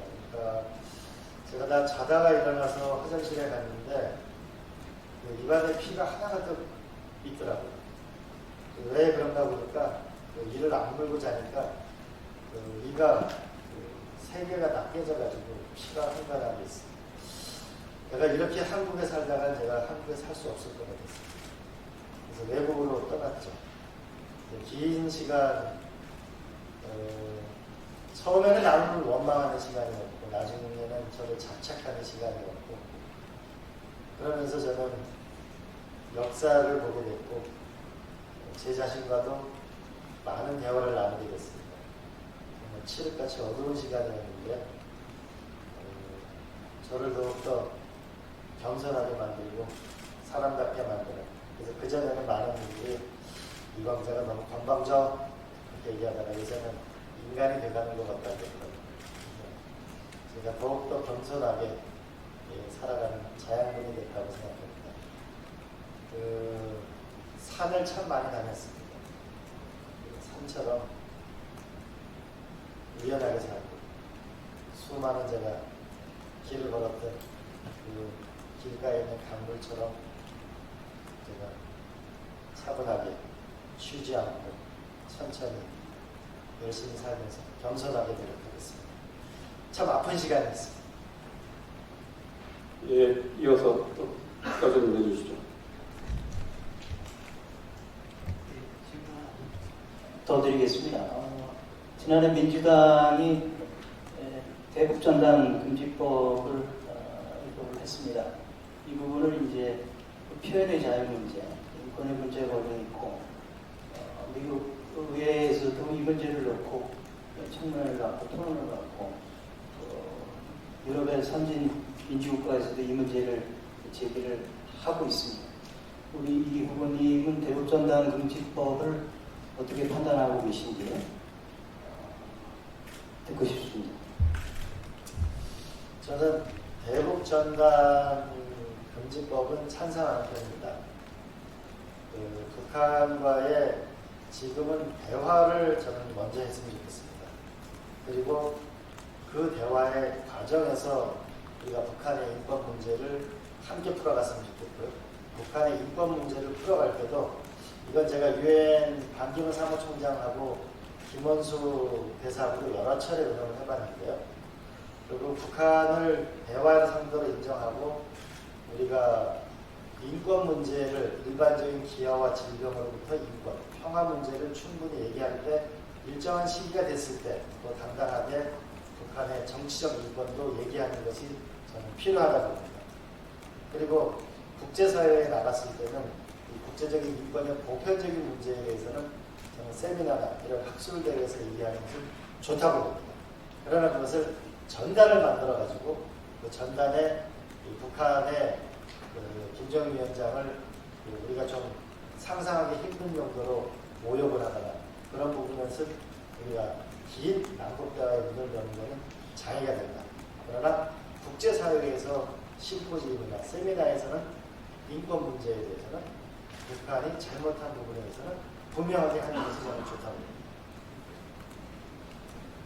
예, 말씀드렸습니다. 지금 현재 시간이 오후 3시 55분입니다. 이렇게 기가 막히게 시간을 잘 완결하는 것은 후보자와 질문자가 유인한 케미스트리가 잘 맞았다고 생각합니다. 첫 서막이어서 조금 난항이 있을 수 있다고 예상을 했으나 함께 와서 다행이라고 보고요. 저희가 공식적으로 준비한 마지막 질문을 드리겠습니다. 제가 질문을 할 텐데요. 두 가지입니다. 이재명 경기도지사하고 과거에 개인적 인연, 정치적 인연이 별도 특별히 있으신가요? 네, 이재명 지사는요, 비밀인데, 동아말의 권양승 여사님께서 이재명 지사가 눈에 띈다. 이 사람이 씩씩하고 좋아 보인다. 라고 해서 제가 성남에 가본 적이 있어요. 둘이 술도 먹고, 그래서 경기도지사 출마하는 거 가서 응원도 한 적이 있습니다. 그래서 순발력이 있고 저는 좋은 분이라고 생각합니다. 제 질문은 이렇습니다. 지금 현재 각종 여론조사의 추세를 보면 집권여당 민주당의 지지도, 국민 여론 지지도 1위는 이재명 경기도지사가 현실입니다. 그러니까 이른바 일강체제라고 표현을 하는데요. 그러면 이런 페이스로 간다면 큰 변수가 없는 한은 민주당 후보가 될 확률이 높다. 근데 이제 인터뷰에서 우리 이 후보께서는 이재명 경기도지사가 본선에 가면 불안한 측면이 있다. 이런 말씀을 코멘트를 하셨는데 어떤 이유나 배경인지 첫 번째 질문이고요. 자, 그럼 이재명이 아니면 일단 후보로 출사표를 내셨으니까 내가 이런 면에서 대안이 될 수 있다. 예. 어려운 질문인데요. 첫 번째로는 우리가 20년 전에 이인재 대선이 있었습니다. 전부 이인재 후보한테 몰려갔죠. 그때 1% 노무현 후보가 당선되면서 정치혁명이 일어났습니다. 저는 20년 만에 대한민국에 정치혁명이 올 때가 됐다. 그래야 대한민국이 바로 간다고 저는 생각합니다. 이재명 후보 부분은 장점은 있습니다. 그러나 대통령의 가장 큰 일은 국회와 협상을 해서 일을 일궈내는 것입니다. 두 번째로는 더 많은 사람들을 포용하고 진화하는 것입니다. 제가 얼마 전에 경기도 단체장을 간담회를 했습니다. 무려 17명, 100만 명 이상의 990만 명을 시민을 대표하는 단체장들이 모였습니다. 저는 포용하고 협력하고 서로의 벼를 만들어주는 리더십이 저는 진정한 리더십이고 그게 훨씬 더 강한 리더십이라고 생각합니다. 그리고 외교도 중요하겠죠. 통합도 중요하겠죠. 아마 저하고 비교해 본다면 저는 누구보다도 아픈 시간이 많았습니다. 그리고 청와대도 일찍 경험했고 도지사 경험도 했고 국회 경험도 했고 10년 동안 바깥에 있으면서 냉정한 눈으로 한국을 바라볼 기회도 있었습니다. 동계올림픽을 유치하면서 전 세계 수많은 나라를 가봤습니다. 저는 대한민국이 가야 할 길을 어느 정도 압니다. 첫 번째, 미래로 확실하게 나가야 됩니다. 기술혁명을 그 길에 저는 조금 더 제가 적임자라고 생각합니다. 그러니까 제가 스마트워치 특허도 가지고 있죠. 두 번째로는 안정적인 미국, 중국과의 안정적 외교 부분에서는 제가 조금 더 나을 거라고 생각합니다. 세 번째로는 통합에 대한 강렬한 열망. 노 대통령이 돌아가시고 나서 저는 피눈물 흘리는 시간을 흘렸습니다. 이제 더 이상 이 대한민국에 피 흘리는 나라는 와서는 안 된다. 그 절실함을 가지고 저는 정치를 합니다. 그런 면에서 저는 제가 조금 더 낫지 않을까. 그리고 플라톤이 이렇게 얘기했습니다. 정치는 50대에 하죠. 50대에 이재명 지사와 이광재 그리고 중산층과 중도와 중소기업과 중견기업 그리고 균형 발전해서 중소도시를 사랑하는 이광재가 좀 더 중간층을 많이 편을 보지 않을까. 본선에서는 더 강하지 않을까 싶습니다. 잘하는 식에서 미안합니다. 예, 우리 후보자의 마무리 발언으로 가르면 될 것 같은데 예, 준비하신 내용 있으실 테니까 잠시 후에 듣도록 하고 모두의 예고해 드린 대로 우리 현장에 참여하신 분들 중에 현장 질문을 저희가 받도록 하겠습니다. 뭐 기자여도 좋고 아니고 우리 시민 국민의 한 사람으로 질문하시고 싶은 분 있으면 손을 들어주시면 예, 발언 기회를 드리도록 하겠습니다.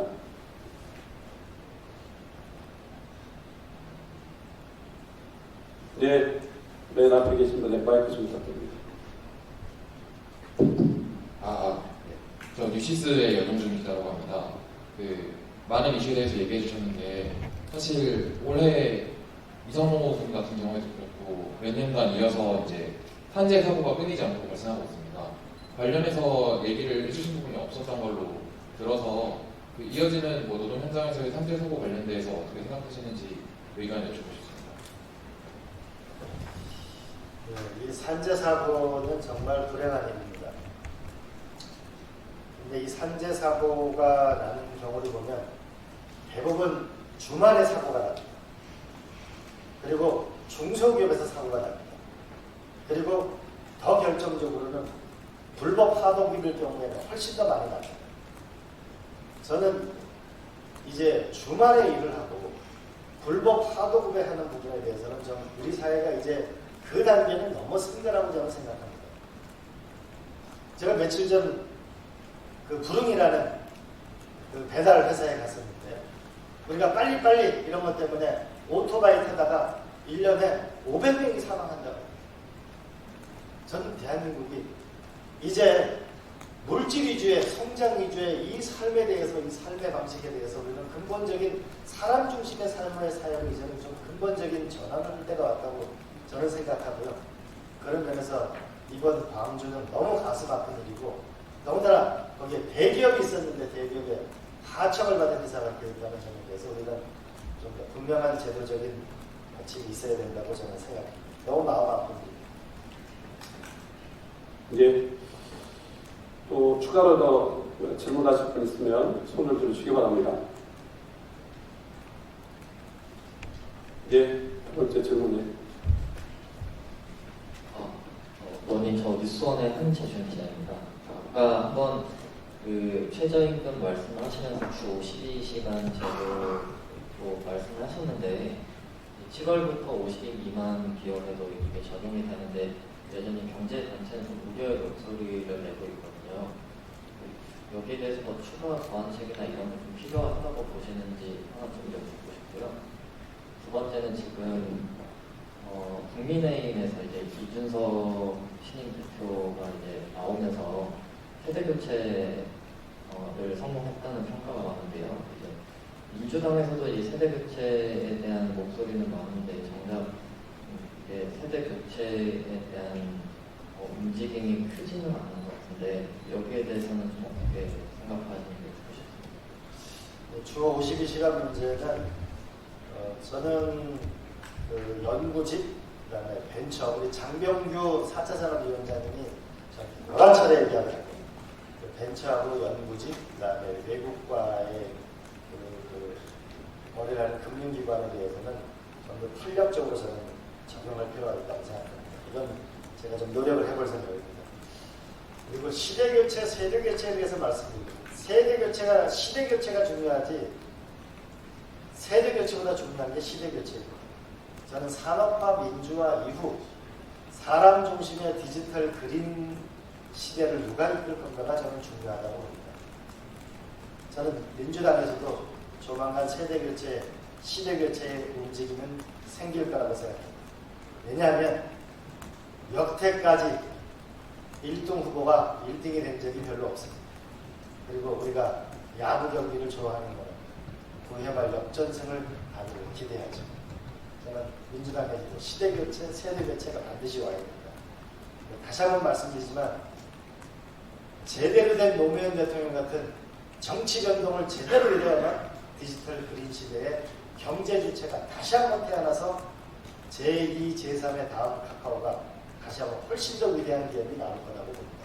그래야 대한민국은 G3로 가게 되겠죠. 예, 종합적으로 고려하여 질문이 있으시다면 한 번만 더 받고 없으면 마치도록 하겠습니다. 예, 마지막 질문으로 받겠습니다. 아주경제 김봉철이라고 하고요. 여러 질문들에 대해서 조금 명확하게 하기 위해서 하나 질문 드리겠습니다. 네, 상대적으로 현재 지금 여권의 대선 후보분들이 좀 많은 상황입니다. 그래서 답변은 좀 정해져 있으시겠지만 일각에서는 이광재 후보님의 어떤 대선 경선 완주 가능성에 대해서 또 낮게 보기도 하는데요. 이런 취지들 때문에 꼭 완주하시겠다는 그런 취지를 좀 명확하게 좀 말씀해 주시면 좋을 것 같고요. 어쨌든 이광재 후보님에게 노무현 전 대통령이랑은 존재는 빼놓을 수 없는 존재라고 생각합니다. 그래서 이광재에게 노무현이란 어떤 의미인지 좀 짧게 정리해서 답변 부탁드리겠습니다. 노무현 대통령은 제가 정말 저의 스승이자 제가 가장 사랑하는 남자이죠. 미워할 수 없는 존경하는 분이고요. 그리고 저는 노무현 대통령 시대를 뛰어넘고자 합니다. 하나의 알이 태어나려면 하나의 새가 태어나려면 하나의 알을 격파해야죠. 그래서 나의 힘은 아프락삭스라는 헤르만세스의 글이 있죠. 저는 뛰어넘으려고 합니다. 그러면서 저는 노무현 대통령이 돌아가신 것만 생각하면 정말 제 가슴 아픕니다. 그래서 제가 앞으로 일체의 저의 대통령 선거에 나가는 캠페인에 노무현 대통령을 언급하거나 제가 같은 사진을 쓰거나 홍보에 쓰는 일은 절대 없을 거라는 말씀을 저는 드리고 싶습니다.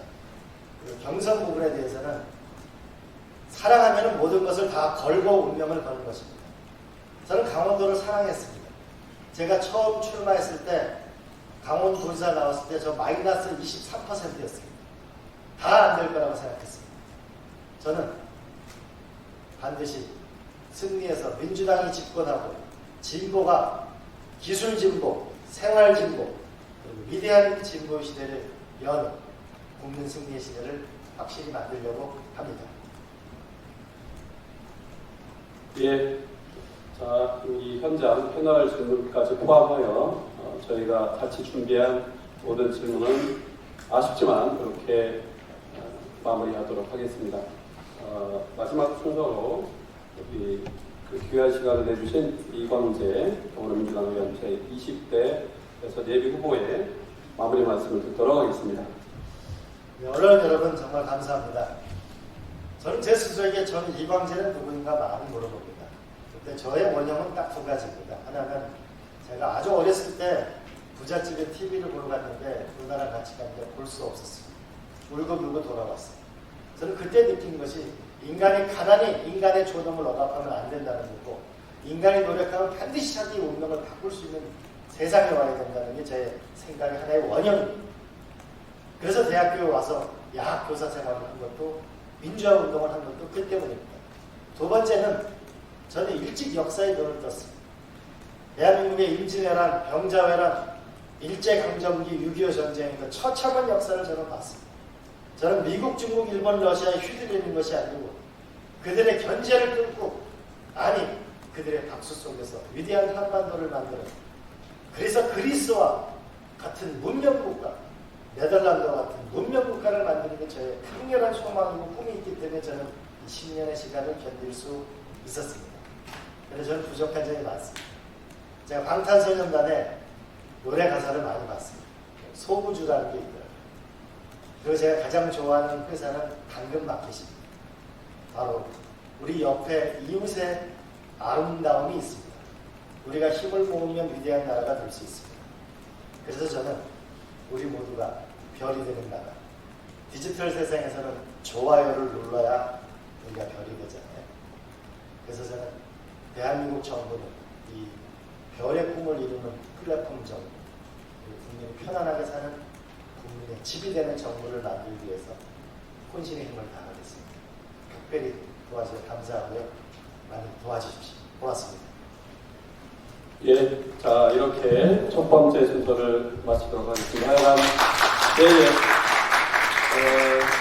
한국기자협회는 국민들 주권자를 대신하여 20대 대선 후보로 나오신 분들 모두를 검증하고자 합니다. 저희들의 이런 소박하고 열정적인 노력이 후보자들을 깊이 있게 헤아리는데, 변별하는데 유익한 계기와 장이 되기를 소망합니다. 매주 화요일 똑같은 프로그램, 똑같은 정성을 가지고 여러분께 가겠습니다. 함께해 주셔서 고맙습니다. 마치겠습니다.